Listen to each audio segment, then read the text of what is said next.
हरिओम। आचार्य द्वितीय खंडस्य व्याकरण विषये तृतीय प्रश्न पत्रत्वेन कौंडभट्ट कृतः वैयाकरण भूषण सारः निर्धारित ग्रंथः वर्तते।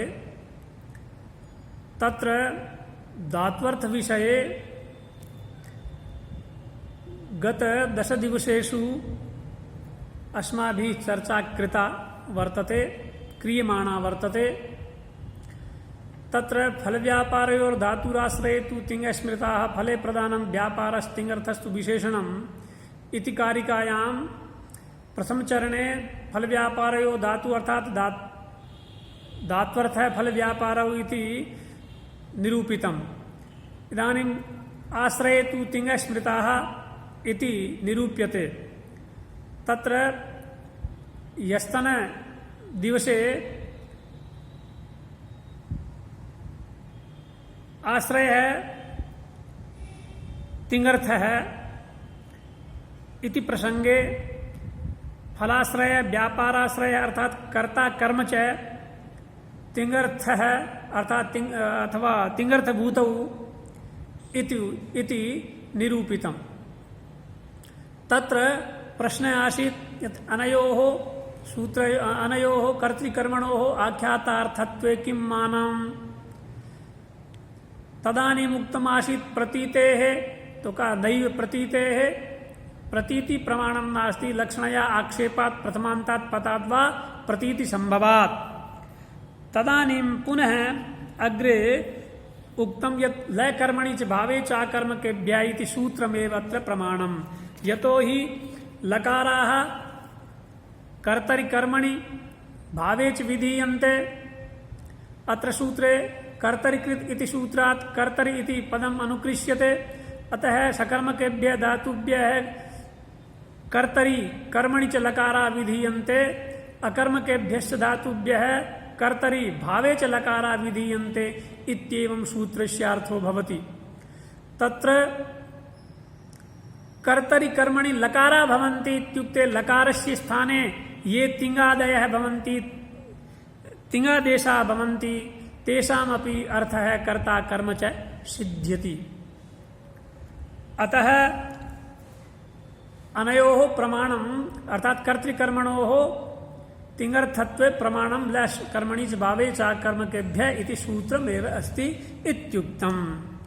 इदानीं पुनः केनापि प्रश्नः पृच्छ्यते यत् नैव वयं न स्वीकुर्मः एतत् सूत्रानुसारम् अमुम् अर्थम्।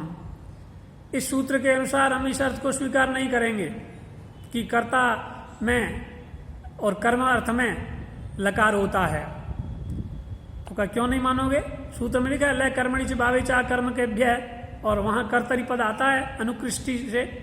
तो ऐसी स्थिति में वहां कर्तरि और कर्म पद है, कर्तरि कर्मणि ऐसे सप्तम्यंत पद रखे हैं तो उन अर्थों में लकार होता है। तो फिर इसका अर्थ ये क्यों नहीं मानेंगे? तब किसी ने कहा कि नहीं, वहां पर जो कर्तरि और कर्म पद हैं वो धर्म परक हैं, वो धर्म परक है। इसी बात को कौंडभट्ट मूल कारिका में लिखते हैं, मूल पंक्ति में लिखते हैं न च सूत्रे कर्तृकर्म पदे धर्म कर्तृत्व कर्मत्व परे। अर्थात यहाँ का कर्तृपद कर्तृत्व परक है, कर्म पद कर्मत्व परक है। अर्थात लकार कर्तृत्व अर्थ में होता है, लकार कर्मत्व अर्थ में होता है, ये अर्थ मानेंगे। यहाँ का कर्तृ शब्द कर्ता अर्थ का वाचक नहीं है, कर्ता अर्थ परक नहीं है, बल्कि यहाँ का कर्तृपद कर्तृत्व परक है, धर्मी परक है, धर्म परक है, धर्मी नहीं धर्म परक है। कर्तृपद धर्म परक है, कर्तृत्व धर्म में अर्थ में। इसी प्रकार कर्मत्व परक कर्म शब्द है, ऐसा मानेंगे। लिखा तो कर्तृ और कर्म पद है लेकिन वो है धर्म के लिए प्रयुक्त होने के कारण से, इसलिए वहां कर्तृ शब्द कर्तृत्व परक है और कर्म शब्द कर्मत्व परक है, ऐसा किसी ने शंका की। तब कौंडभट्ट कहते हैं न एवं न करणीयम। अत्र कर्तृकर्म पदे कर्तृत्व कर्मत्व परे इति न वक्तव्यम। कथम? हाँ, तो पूर्व तस्य प्रश्न कर्तुः आशय है, अवगंतव्य है। सवक्तीत कर्तृपदम कर्तृपरकम अस्ति, कर्तृपरकम अस्ति, कर्तृत्व परकम अस्ति। तो कर्तृत्वम किम अस्ति? कर्तृत्वम इत्युक्ते कृति ही, और कर्मत्वम इत्युक्ते फलम।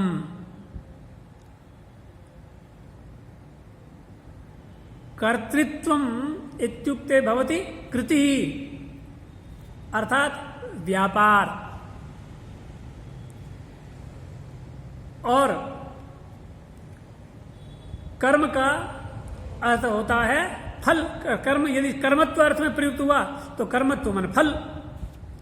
अर्थात मीमांसक और नैयायिक अपनी तरफ बात को खींच रहे हैं। नैयायिक तिंग का अर्थ कृति मानता है। वो कहता है लकार कर्ता अर्थ में होने का मतलब कर्तृत्व अर्थ में हुआ, और कर्तृत्व का अर्थ है कृति। इसलिए नैयायिक अपनी तरफ बात को खींच रहा है। वो कहता है यहां तिंग का अर्थ तो कृति है। इसी प्रकार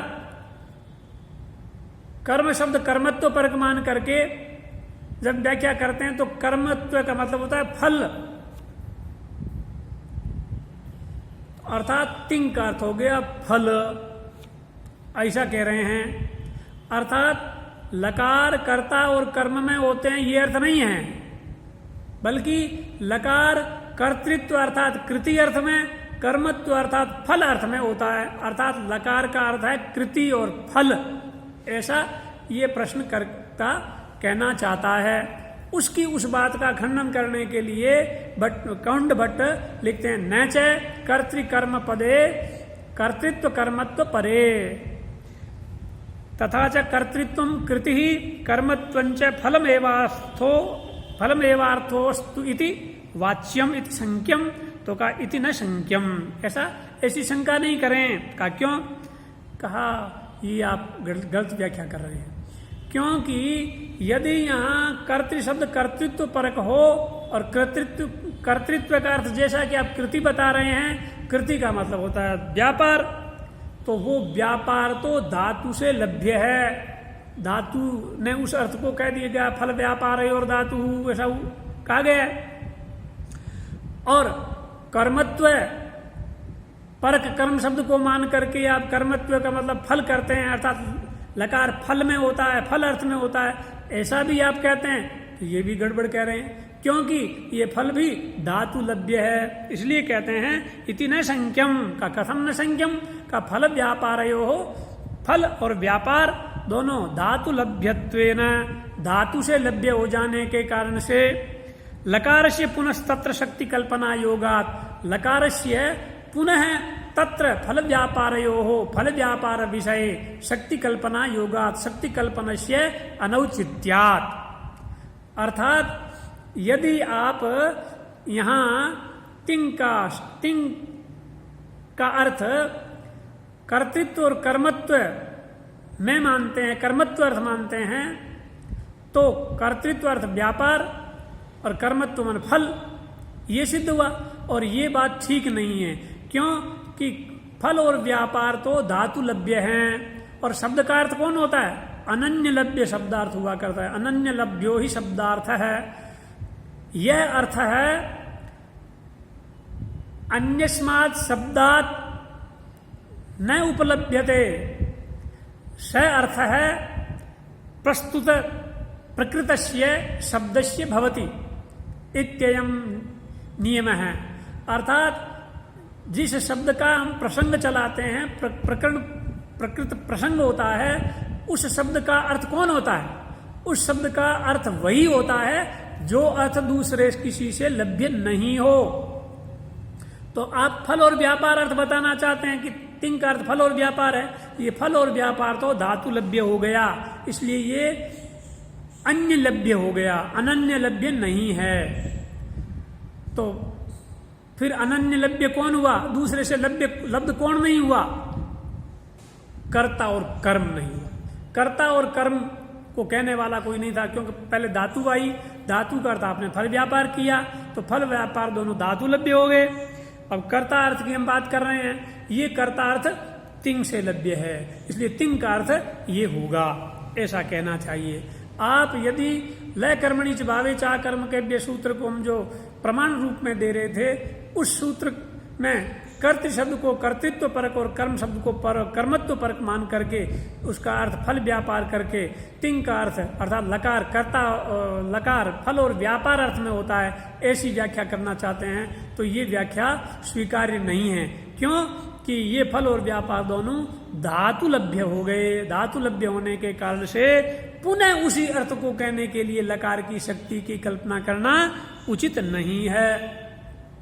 तो कहा अच्छा, अब दूसरा तरीका निकाल रहे हैं। वो धातु का अर्थ तिंग नहीं मानना चाहते हैं, सॉरी तिंग का अर्थ कर्ता और कर्म, ये वैयाकरणों का मत है। नैयायिक और मीमांसक इस मत को स्वीकार करना नहीं चाहते हैं।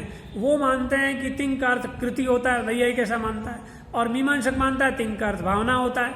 तो उनका आग्रह तो उधर है, इसलिए ये वैयाकरण की बात का खंडन करना चाहते हैं। तो ये एक तो पहली पंक्ति में ये जो खंडन किया कर्तृ कर्म पद को कर्तृत्व कर्मत्व परक मान करके ये जो इसको बात को घुमाना चाहते थे वो तो स्वीकार हुई नहीं। अब दूसरी बात कह रहे हैं, अथ दर्शनांतरीय रीत्या व्यापारस्य धात्वर्थत्वाभावात् लकार विदिश्यादिति चेत। अब इसने अभी ये कहा, वैयाकरण ने जो उत्तर दिया था कि तिंग का अर्थ कर्ता ये फल व्यापार नहीं हो सकता क्योंकि फल व्यापार तो धातु लभ्य है, इसलिए नहीं हो सकता। अब ये कह रहा है कि अजी धातु लभ्य तो फल और व्यापार धातु लभ्य है नैयायिकों के यहाँ और वैयाकरणों के यहाँ, क्योंकि वैयाकरण और नैयायिक दोनों ही धातु का अर्थ फल व्यापार मानते हैं। लेकिन मीमांसक तो धातु का अर्थ फल नहीं मानते हैं। मीमांसक धातु का अर्थ मानते हैं फल और तिंग का अर्थ मानते हैं भावना। भावना माने व्यापार।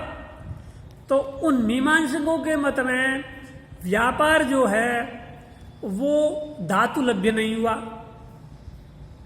तो वो अर्थ अनन्य लभ्य हो गया, अन्य से लभ्य नहीं है। ऐसी स्थिति में उस अर्थ में लकार करना बनता ही है, ठीक ही है, ऐसा प्रश्न करना चाहते हैं। तब कह रहा है अथ दर्शनांतरीय रीत्या व्यापारस्य धात्वर्थत्वाभावात्। दर्शनांतरीय रीत्या इत्युक्ते मीमांसक रीत्या व्यापारस्य धात्वर्थत्वाभावात्। यतो हि मीमांसा दर्शने व्यापारस्य अर्थात भावनायाः तिंगवाच्यत्वं भवति, तिंगवाच्यता वर्तते। अतः तन्मतानुसारं तया रीत्या व्यापारस्य धात्वर्थत्वाभावात्। व्यापार धातु का अर्थमान नहीं है, अतः तत्र लकार विधि स्यात्। तत्र भावनायाम अर्थात व्यापारे लकार विधि संभवति। भावनायाम व्यापारे इत्युक्ते कर्तृत्वे कृतौ लकार से शक्ति इति उपस्थापयितुं संयतते। अतः तत्र अर्थात व्यापारस्य इत्युक्ते भावनायाः इत्युक्ते कृतेः इत्युक्ते कर्तृत्वस्य। तत्र कर्तृत्वस्य धात्वर्थत्वाभावात्। धातोः अर्थः नास्तीति तस्मात् धात्वर्थत्वाभावात् लकार विधि स्यात् इति चेत। ऐसा उस दृष्टि से तो कह सकते हो। ये नया प्रश्न किया। तब कहा तरहि यदि ऐसा कहते हो तो कृतामपि कर्तृकर्मादि वाचित्वं न सिद्धेत। ऐसा वैयाकरण पुनः उत्तर दे रहा है कि यदि आप व्यापार धातुवाच्य नहीं है ऐसा मान करके व्यापार अर्थात कृति अर्थ में अर्थात कर्तृत्व अर्थ में लकार करना चाहते हैं, उचित मानते हैं उस लकार को, तो फिर तो आपके कृत प्रत्ययों का भी कर्तृत्व कर्मत्व वाचकत्व सिद्ध नहीं होगा। कृत प्रत्यय भी जो हैं उनमें प्रॉब्लम आ जाएगी। क्या प्रॉब्लम आ जाएगी? देखिए, कर्तरीकृत सूत्र से यहां पर लय कर्मणि च सूत्र में कर्तरी पद आता है, तो दोनों जगह अर्थ एक जैसा ही मानना पड़ेगा। कर्तरीकृत सूत्र में जो कर्तरी पद है वही तो लय कर्मणि च भावे चा कर्म के सूत्र में अनुकर्षण से आता है। तो कर्तरीकृत सूत्र में जो कर्तृपद है उसका भी आपको फिर कर्तृत्व अर्थ मानना पड़ेगा, क्योंकि आप लय कर्मणि च सूत्र में कर्तृपद को धर्म परक मान करके कर्तृत्व परक मानते हो, कर्तृत्व अर्थ मानते हो, तो इस सूत्र में जहां से कर्तरीकृत सूत्र से ये कर्तरी पद आया है, वहां कर्तरीकृत सूत्र में भी आपको कर्तृपद को कर्तृत्व परक मानना पड़ेगा अर्थात धर्म परक मानना पड़ेगा। और कर्तृत्व का अर्थ आप कृति या व्यापार या भावना कहते हैं, तो इसका मतलब हो गया कर्तरीकृत सूत्र का अर्थ भी हो जाएगा कृत प्रत्यय भावना अर्थ में होता है, कृत प्रत्यय कर्तार्थ कर्तृत्व अर्थ में होता है, कृत प्रत्यय कृति अर्थ में होता है अर्थात कृत प्रत्यय व्यापार अर्थ में होता है। ऐसा आपको मानना पड़ेगा। और ऐसा जब आप मानते हैं तो ऐसी स्थिति में वो कृत प्रत्यय आपके भावना के वाचक हुए, कर्ता या कर्म के वाचक नहीं हो पाएंगे। आप पाचक है ये बनाते हैं, पच धातु से नवुल प्रत्यय करते हो, नवुल त्रिचौ सूत्र से कर्तरीकृत सूत्र बैठा हुआ है, तो कर्ता अर्थ में नवुल प्रत्यय किया आपने, कर्ता का अर्थ आप कर्तृत्व मानना पड़ेगा, चूंकि आप लय कर्मणि के सूत्र में कर्ता का अर्थ कर्तृत्व मानते हैं, तो कर्तरीकृत सूत्र में भी कर्तृ शब्द का अर्थ कर्तृत्व मानना पड़ेगा। तो कर्तरीकृत सूत्र का अर्थ मानना पड़ेगा आपको कर्तृत्वकृत, अर्थात कर्तृत्व अर्थ में कृत प्रत्यय होता है। कर्तृत्व का मतलब व्यापार हुआ, भावना कृति ये हुआ। तो ऐसी स्थिति में कृत प्रत्यय भी आपके कर्तृत्व अर्थ में होने के कारण से वो कर्ता का वाचक नहीं बनेगा। फिर तो पाचक का अर्थ या पाक व्यापार या पाक भावना या पाक कृति मानना पड़ेगा, वह पाक कर्ता नहीं मान सकते आप। इसी प्रकार कर्म प्रत्यय जो होते हैं उनका भी कर्मत्व अर्थ मानना पड़े, तयोरेव कृत्यक्त खलर्था, तो वहां कर्म शब्द को भी कर्मत्व परक मानना पड़ेगा। ऐसी स्थिति में वो प्रत्यय भी आपके कर्मत्व अर्थ में अर्थात फल अर्थ में होंगे, तो वो भी कर्म के वाचक न होकर के फल के वाचक होने लग जाएंगे। यदि आप दर्शनांतरीय रीति से, मीमांसकों की रीति से धात्वर्थ रूप में यदि कर्तृत्व को नहीं मानते हैं तो उसमें लकार विधि करना चाहते हैं, तो ऐसी स्थिति में वही कर्तरी शब्द जो है वो कर्तरीकृत सूत्र में बैठा हुआ है, उसका अर्थ भी आपको इधर ही मानना पड़ेगा, क्योंकि एक जैसा रखना पड़ेगा दोनों जगह।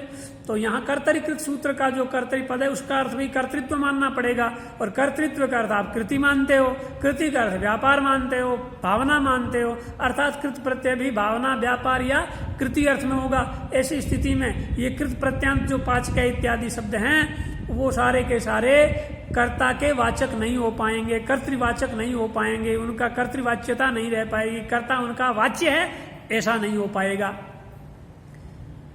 इसी प्रकार कर्म में जो प्रत्यय कर रहे हो वो भी कर्मत्व परक अर्थ आप मानोगे, तो ऐसी स्थिति में कर्मत्व का अर्थ फल हुआ, तो वो कर्म प्रत्यांत जो कृत प्रत्यय है या कर्म अर्थ में जो कृत प्रत्यांत शब्द हैं उनका अर्थ भी आप कर्मवाचक नहीं मान सकते, उनको आपको फलवाचक मानना पड़ेगा, उनका फल अर्थ हो जाएगा, ऐसी स्थिति बनेगी। इसीलिए लिखा न च अथ दर्शनांतरीय रीत्या व्यापार से दात्वर्थत्वाभावात् तत्र लकार विदिश्यादिति चेत तरहि कृतामपि कर्म कर्तृकर्मादिवाचित्व न सिद्धेत। ऐसी स्थिति में जो कृत प्रत्यय हैं वो भी कर्ता और कर्म के वाचित कृत प्रत्यांत शब्दों की भी कर्तृत्व और कर्मत्व या नहीं, कृत प्रत्यांत जो शब्द हैं वो भी कर्ता और कर्म के वाचक नहीं हो पाएंगे, उनकी सिद्धि उस रूप में नहीं हो पाएगी, क्योंकि कर्तरीकृत इति च लय कर्मणि च इत्यनेन तुल्य योगक्षेमम्। कर्तरीकृत इति सूत्र इति च लय कर्मणि च इत्यनेन यतो ही लय कर्मणि च भावे च कर्म केभ्य सूत्र से यदि अयम अर्थ युष्माभिः क्रियते यत् कर्तृकर्म पदे अत्र धर्म परके तरहि ऐसा समस्या उत्पद्येत। यतो ही लय कर्मणि च इत्यत्र यत् कर्तरि इति पदम अस्ति तत्पदम कर्तरीकृत इति सूत्रात् अनुकृष्यते। अतः लय कर्मणि च भावे च कर्म केभ्य इति सूत्रेण सह कर्तरीकृत इत्यस्य तुल्य योग क्षेमता वर्तते। अर्थात तुल्य योग क्षेमम का मतलब समान ही योगक्षेम की स्थिति है। योगक्षेम का अर्थ क्या है? अप्राप्तस्य प्राप्ति ही योग है, जो उपलब्ध नहीं है उसकी उपलब्धि करवाना, उसको प्राप्त करवाना योग कहलाता है। और प्राप्तस्य रक्षणम क्षेमः, और प्राप्त का जो रक्षण है उसको क्षेम कहते हैं। लय कर्मणि च भावे चा कर्म केभ्य सूत्र में कर्तरी पद नहीं था, वहां प्राप्ति करवाई, उपस्थिति करवाई, कहां से? कर्तरीकृत सूत्र से। तो वहां कर्तरीकृत सूत्र से वहां उसकी योग करवाया कर्तरी पद का, और जब उसका योग करवाया जिस अर्थ में वहां से लेके आ रहे हो उसका वैसा ही रक्षण भी आपको करना होगा।